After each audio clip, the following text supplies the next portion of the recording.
Hi, Rich. I'm Mark Mattei, and I've got a apartment here, a floor full of old toys and stuff. Give you a quick walk through them. I'm starting to sell some of my collection. So you're selling parts individually. You're not looking for a big mass buyout, correct? No, no. I've been having a few people come in buy individual items, and because I collect different areas of things, as you'll see, you know, a lot of the people who come by aren't in competition with each other in many Right. cases, because one guy wants one thing, somebody wants another thing. But I'll open the door here. Yeah. and we'll So we start. open it, get into the vault here, and we come into. Well, I was here. Was that last week? Yes. And looking at the slot cars, and it's just amazing. These '60s slot car and kits. Well, what we have here are predominantly 1/24th scale, the large scale slot cars from the 1960s, predominantly in the original packaging. A lot of the companies that made model kits like AMT and Monogram and Revell and Strombecker also made slot cars. And just so people know, like all of these are slot car kits. Right. And they're these were probably from 1964, 65 in that range. These would have had an injection molded body. As you went on another year or so, they pretty much adopted vacuum form bodies, which were lighter, a little more durable in some respects, and the tooling to make them was much less expensive. The other thing, I'm just going to break away from the slot cars just for a moment, is behind you and above on the ceiling are what look like posters, but they're not posters. These are all original illustrations, and some of them have, like with this Japanese zero here. This is an early Aurora model kit. Right, from the 1950s, and the original illustration is done in a watercolor or a gouache, and classic illustration when that was sort of the norm back in the 50s and into the 60s. Companies like AMT did it, and MPC also, a lot of automotive stuff, and as you go on the ceiling, there's even art that was used in slot cars. If we swing up over there, there's artwork from a Tyco slot truck set, U.S. Electric Trucking. They did tractor trailer slot cars. Over here, these couple images, the Corvair and the Barracuda, those are by Aurora, K&B, and those are also offered as slot cars. Here are some of the kits. 32nd scale slot cars and also static model kits too.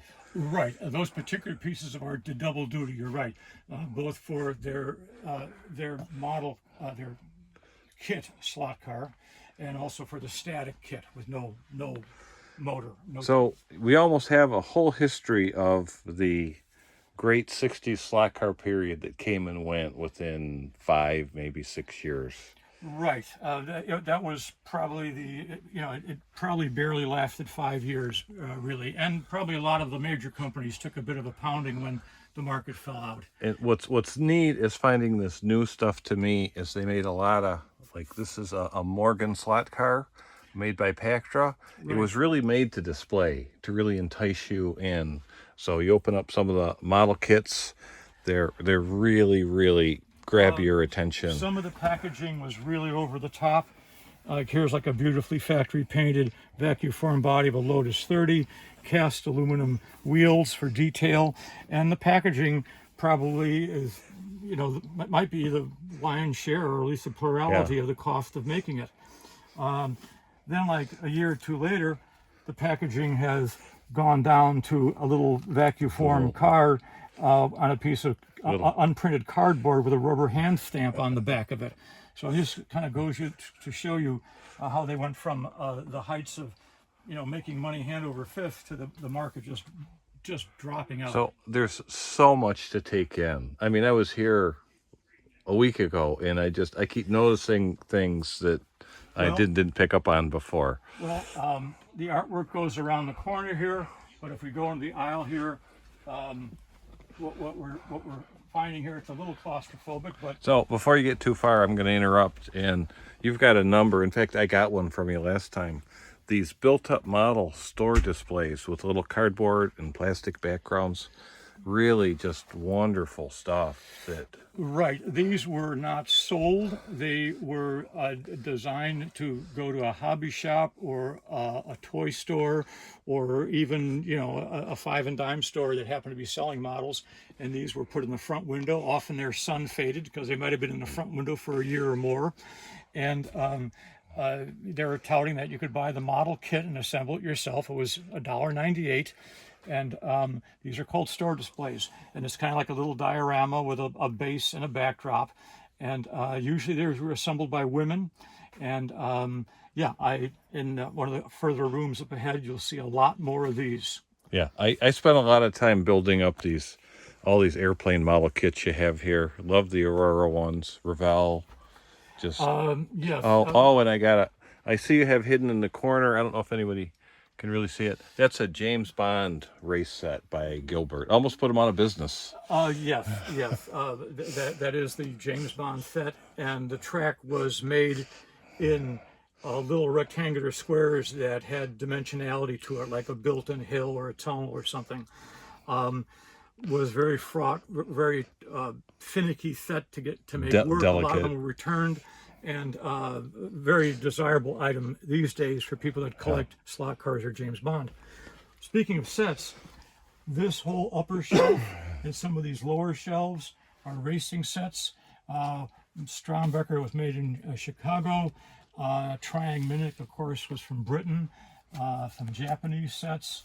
Now the Japanese sets, those got to be pretty unusual. There were so many American slot cars made in the 60s, but I know Bandai Tamiya made some.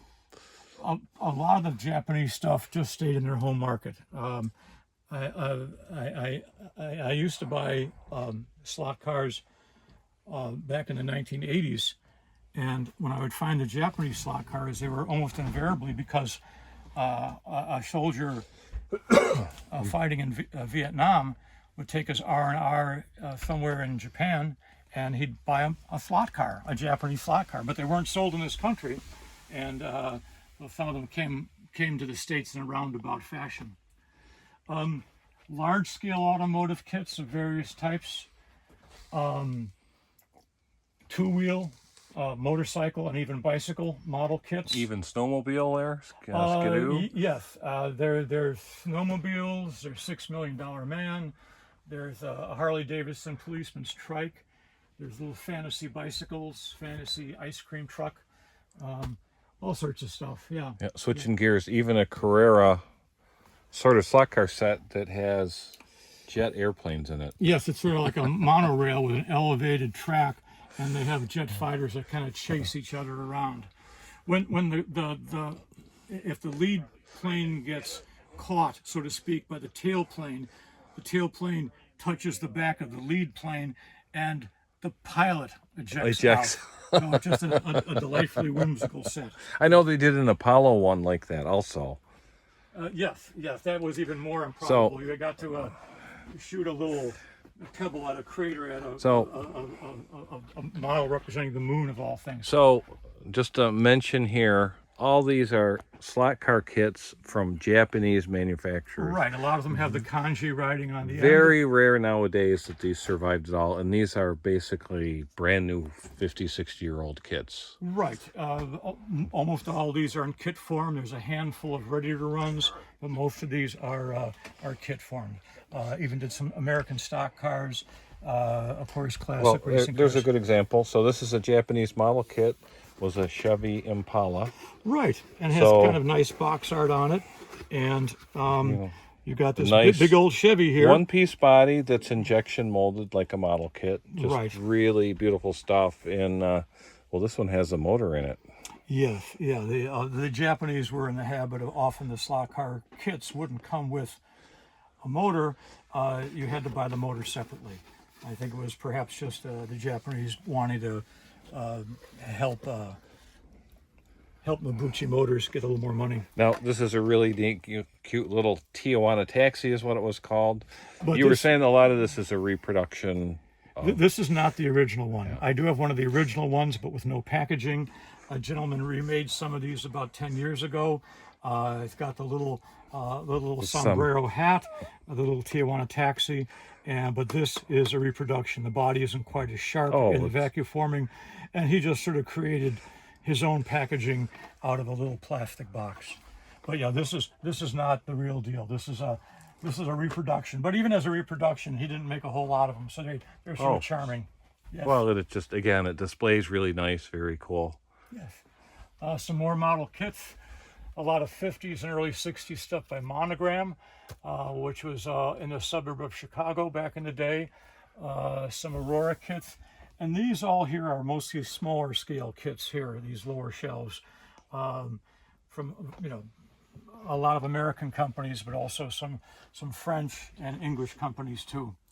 And yes, even some old wood or very early crude plastic kits, and a couple of these might even have wood bodies inside. You have to carve them. So your whole passion was all those cool things from the 50s and 60s, sort of mid-century boys' toys and hobbies and stuff, right? Slot cars, the model kits. It would be like what you experienced if you walked into a hobby shop in the late 50s or throughout the 60s. Yeah. And often the hobby shops were little mom and pop operations and a little sort of, for like this room, kind of crowded and tight, and a lot of things all crammed in there on the end. I'm thinking you got more inventory than most mom and pop shops had. Well, yeah, but the big, Hobby Lobby, big superstore type places didn't really exist to any real degree back then. So here's something I didn't notice last time, is all of the space exploration, really models of early rockets.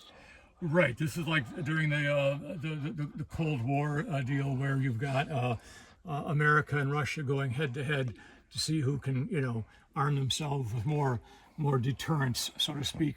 And a lot of these were defensive or offensive missiles. A lot of them. Yeah. So there's sort of one room that we whiz through pretty quickly, but there's more. Yes, we have some more. Carrying on with the illustration work, I have it filling up the wall and turning the corner and going across the ceiling. Now, you were showing this to me earlier. This is one of the prehistoric Aurora model kit piece of artwork. There might be reflection, but there's a kit right there. You might be getting a reflection from the light. Yep. But there's the kit that matches the artwork. And the Prehistoric series was a series of animals, some from 10,000 years ago and some from tens of millions of years ago or millions of years ago, and they kind of covered a lot of territory with that series. Not just cars and airplanes. We've got boats, a bunch of boat models, which are pretty fascinating. Yeah, I some of them are powered with electric motors and little batteries. Some are the big sailing vessels, which are a real challenge, and having to get all the rigging and all the little sails, which usually are vacuum form renderers, and with the full sail billowed out and everything. And ships, both military, both naval and otherwise, were a real popular subject matter in the 1950s and 60s. So, and this is where I get to gloat. So one thing I'm obtaining is this, top's falling off here, this early space program. I got that for Christmas one year. Never really seen another one since then. So that's a special gift set where they would actually wrap 2, 3, and 4 of their model kits together in special sort of holiday giveaways. There was a period in time where they would do that right around Christmas, and speaking of gift sets, this whole block here are all gift sets, automotive gift sets, where AMT used to do 3 complete cars plus paint in a single box. Revell and Aurora, where once again, often around Christmas, they would have multiple. Real quick, you were saying we have the original artwork for that set right over here. So that's an actual watercolor painting. Yes, yeah. This is, and would be only used for that one kit, and it was probably issued in the mid 50s to late 50s, perhaps for 1 or 2 years, and may have only been offered around Christmas time. And it was you know, really. They even have like a little reproduction of a signed letter from the Rear Admiral of the U.S. Navy on the end of the box, because there was a lot of connectivity between the model companies and the military and Detroit. The auto companies, where yeah. they would. It was a reciprocal thing. You know, the military wanted to promote what they were trying to do, and the model companies wanted to get nice items that they could find a market for. I love this store display of the clear Monogram Mustang P51. That's just fabulous. And then the other one, this Aurora monster scene, and I think there was a little bit of upcry from parents with the scantily clad. There was a certain gruesome aspect to some of those late '60s kits by Aurora, where you had someone being terrorized or whatnot, and eventually the riverboat's great. Yeah, and just a full factory enclosure, no real printed cardboard, but a pretty extravagant display nonetheless. And that was by Pyro, was the company who did that. And more Aurora artwork for airplane model kits. Artwork, yes. These were off the side of the box, is what this is. So you've got the image, like there on the very top, the B-25. That was the image used on the box side. The box top was a little bit different.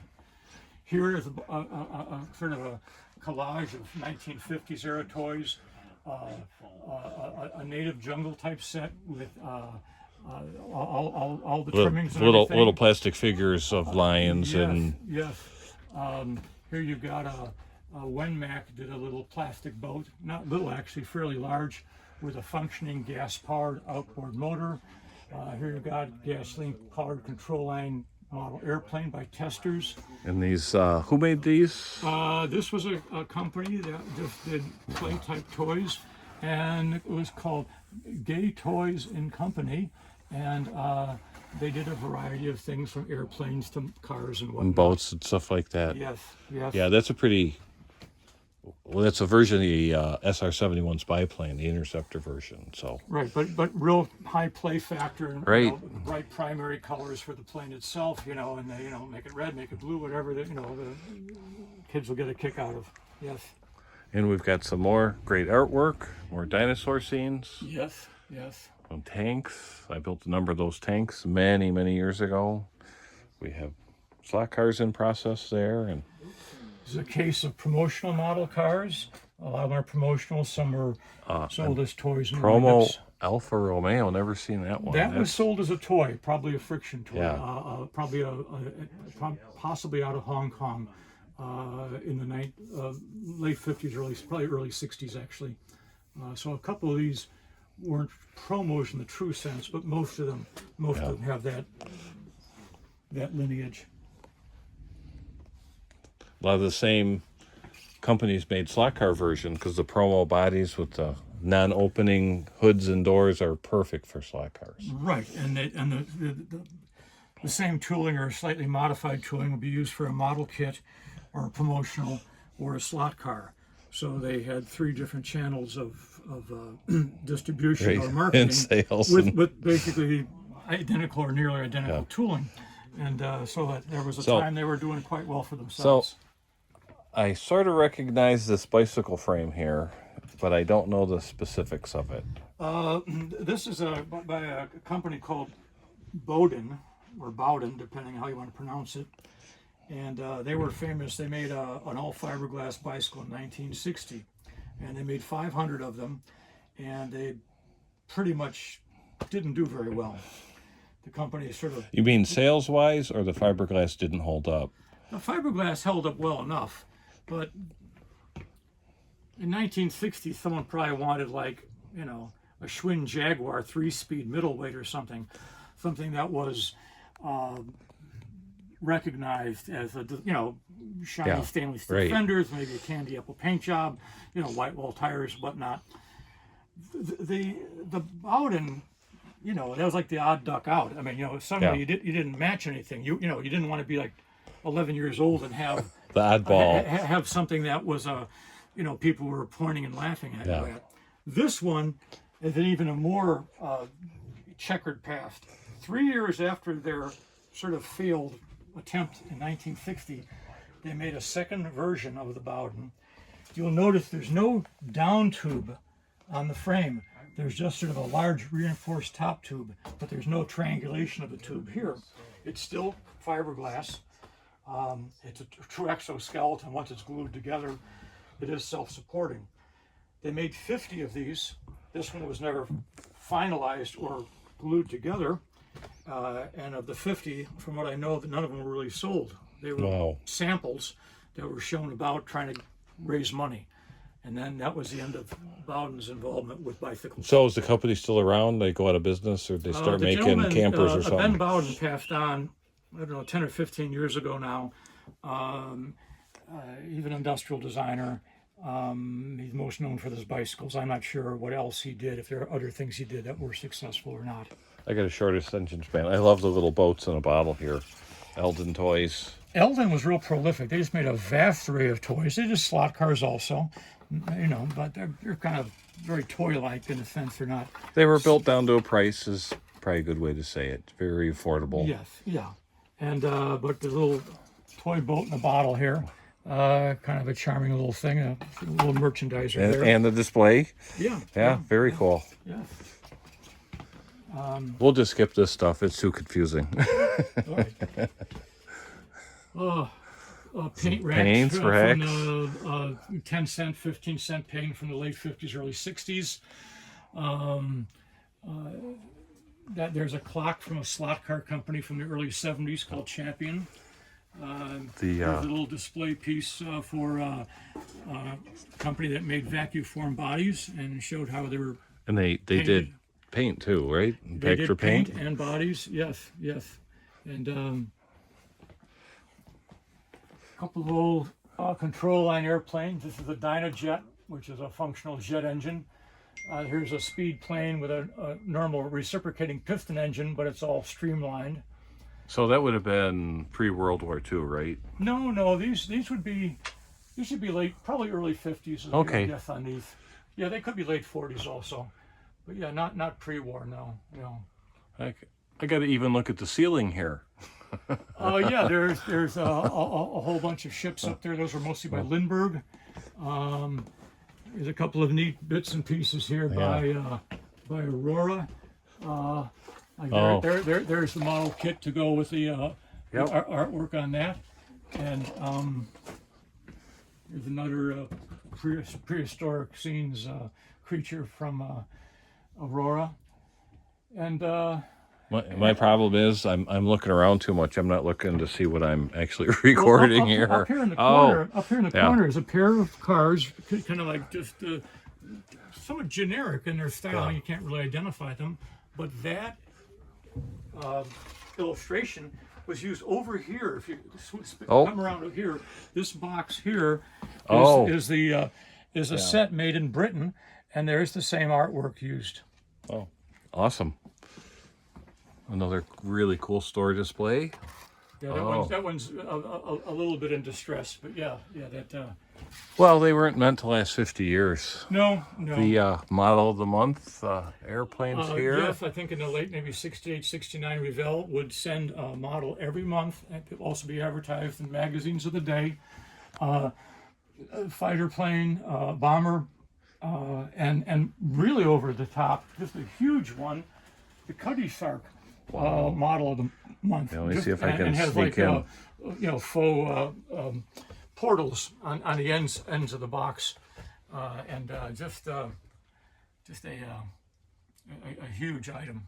Yes. And the stagecoach there, that's pretty cool too. That was by Lindbergh. That was built in house by Lindbergh. It was probably more in the late 70s, early 80s. That one. So really nice model store displays here from various companies. Right. You've got Aurora that did a Viking ship in the 50s. Then a year or two later, a movie came out called The Vikings with Kirk Douglas, Tony Curtis, Ernest Borgnine, etc. And they took the same model and they did a tie-in with the movie. Coming to you soon, The Vikings. And behind it is a window banner showing Janet Leigh and all the other folks in the movie. That's very cool. Yes, some of the Aurora Monster store displays, a lot of military stuff, space stuff down there. TV show, Voyage to the Bottom of the Sea. Yes. Is that the model? Yes. Yeah, another nice store display there. Oh, this Speaking of the bottom of the sea, there's a store display of the USS Maine in sunken condition. in sunken distress on the bottom of the Gulf of Mexico, and or no, the bay, or was it in the bay of in Cuba, I think, or wherever it was, I forget. But more store displays here, and oh, this is the original Aurora. So this has to be 50s, right? That sort of logo. With the term famous fighters, Aurora, and this is a printed metal header piece on a wire rack, a merchandising rack. This would be late 50s, early 60s, and yeah, you've got a lot of aircraft, and then you have some other. I'm just recognizing that's really old packaging. That's got to be Right before my time. Yeah, maybe you got all maybe the indicia of the different countries involved in the war, and famous fighters of all nations, and let's see, molded in kind of a deep, rich red color, which I don't think was true to the original plane, not but at I all. think just to excite a young child building it, had good toy and play appeal. Another slot car racing equipment display Yes, rack. that was a merchandiser from Revell, probably in the 1965, 66 range, something in that range, with all these little packets of bits and pieces for your slot cars. And here's another Revell merchandiser for model kits, for when it was all the rage to customize the model car you were building. You want to put a different engine in, or a bubble top, or have a chrome plated frame, or modify a street car into a dragster, needed a frame for it. There was just a vast number of variations here. This is just the tip of the iceberg. But this is like a merchandiser for a store, and the child would come in there and pick out whatever, and you got the price code, 49 cents, so on and so forth. So, and we have the case. The last video I did, I really never intended to show that, but really, really interesting 1/24th, 1/25th scale stock cars. For the most part, factory cars, either that were built as ready-to-runs from the factory, or if they came as a kit, they were built fairly, in the form as it was designed in the kit. In other words, these aren't customized cars. These are representative of cars that were marketed in the 1960s. Mostly American companies, a few Japanese cars, but 95% of them are probably American companies. So this little wall here appears to be a lot of U-control gas-powered planes. Larger boxes, the gasoline-powered plastic airplanes with on the two little wires. You've got some bigger ones, like this Aurora B-25. Right. Actually came with not one but two engines, and it was factory assembled. Take it out of the box, put fuel in it, get the spark plug firing, take out from your battery, and get it flying. That was by Aurora. Wenmac also did a lot of gasoline-powered planes, and they did a twin-engine P-38 in that box there. But the biggest company was Cox. And Cox did by far the most planes, and they also did gas-powered cars too. From your, you okay? Yep. Okay. I'm making a mess. So that's fine. Don't worry about that. And on the top shelf are some more store-to-place type stuff. There's a merchandiser for to your right there, action vehicles that has there's like little LEDs behind it, and it lights up some little spiel it goes on with. A couple of toy guns displays, yes. Fabulous preservation of all this stuff. I mean, this is really cool. I remember a lot of these gas-powered model kits were really big when I was young, especially the Cox ones. And man, twin engine, that's really elaborate. That's very cool. Well, the thing about it, invariably, not invariably, but most of the time, when a kid would get one of these, they gas it up, either successfully or not, get it flying. But they would put it back in the box with gasoline in it, and gasoline stained on the body and gasoline in the little fuel tank. And that would disseminate out, and you get gas stains inside the box, and the gas sometimes affected the plastic. or if there was any plating or Right. the Yeah, decals on it, the gas would attack it. Didn't Cox actually use not gasoline, but like nitromethane or something? We call it gas, but yeah, the fuel for the model airplanes was usually a bit more powerful than what would go in a car.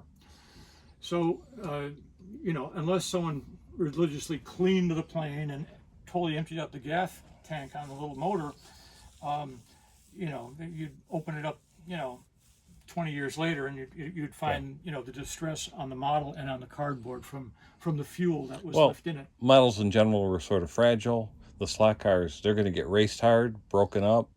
The gas airplanes are going to get flown and smashed up. So, like I say, it's great you've preserved this stuff. There are both toys that, when they were fully embraced, were played with hard. Absolutely. Kids race slot cars on commercial 8-lane tracks, and no holds barred. And you go to a local parking lot and fly one of these little plastic planes. Well, you lose control of it, and it goes nose down into the blacktop. It's it's over. It's done. Yeah. And then I love the toy boats, especially the hydroplane racers. There was a big thing in Detroit. They always had a big race there on the Detroit River. This is just this electric powered toy boat called the Miss Thriftway with the V8 with the V12 engine, and some of these are French and Japanese and American, but almost all these toy boats run either wind up or electric or gas powered. Like there's a dual cockpit. A plastic boat from the 50s that you can see the engine stuck up in the second cockpit area. The box, early 60s airplanes. Yeah, I don't mean to be racing through this. There's a lot here, but the video's going to get way too long. We're doing fine. Just more monsters up here. More monsters. Built-ups. Yes. Here's gas airplanes, twin engine. P-38. Here's some big store displays. This prehistoric scenes here with. I took a little liberties. The Wolfman should not be wrestling with the tusks of a masked-don, but I was having fun. That was with a special edition. Yes. That's the big Corvette. Yes. Gotta have a Batman. Yes. I think this Japanese Zero, Aurora Japanese Zero, I think that was the first model kit I ever made. Yes. And I think I was probably in kindergarten. I was really probably too young to be doing it. More store displays they look really fantastic. And some more automotive store displays. Above are some standard gauge trains. So those are pre-World War II, right? Yes, yeah. That gauge didn't survive the war, so to speak. Yeah. That's a German company that did little gliders and rubber band powered airplanes. Oh, what a great! Flugenspiel and a little store display, and more prehistoric scenes. Display where you have your time traveling cavemen wrestling with Allosaurus, but good for him. Well, maybe not good for him. He should have stayed in his own time, I guess. Well, we'll let that go. A built-up colossal scale. Yes, the 8th 32 scale Ford Monogram. Also, Lindbergh did 8th scale hot rods and stuff, and a big old store display. And here's some artwork by a French company called Heller, and this is perhaps more contemporary artwork, probably from the 1980s, possibly. And we get back to another U.S. Maine. You got two of those. Yes, it sank twice. Goodyear blimp. Yeah, I had a hard time. Thanks for the quickie tour. Hopefully I captured it enough, and hopefully you can use it sort of like a commercial too. So, well, if people want to message me and whatnot, I'll gladly let them know if items are still available and what's going on with them. I'm enjoying it, just going through it like a museum. And well, thank you. Thanks for the time and letting us in. Thanks for filming. Thank you so much. You're welcome. Thank you.